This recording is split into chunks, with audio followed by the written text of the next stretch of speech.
అలాగే రాజశేఖర రెడ్డి కొడుకు అయినటువంటి జగన్మోహన్ రెడ్డి మంది మార్బలంతో రాంబాబు ఫ్యామిలీని పరామర్శించడం కోసం రోడ్డు మార్గాన ఒక మంది మార్బాలని వేసుకొని ఒక 50-100 వెహికల్స్ని పెట్టుకొని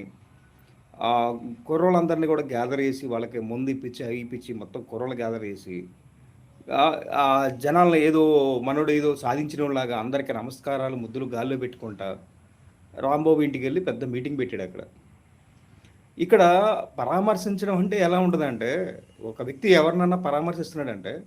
ముందు డైరెక్ట్గా వాడి ఇంటికి వెళ్ళి ముందు డైరెక్ట్గా ఎవరి దగ్గర కనపడకుండా ఫస్ట్ సింగిల్గా వెళ్ళి వాళ్ళతో మాట్లాడి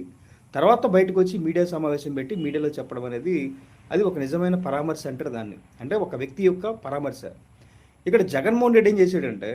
అంబటి రాంబాబు అనేవాడు జైల్లో ఉన్నాడు కాబట్టి దీన్ని ఉపయోగించుకొని వాడు పబ్లిసిటీ చేసుకోవాలనే ఉద్దేశం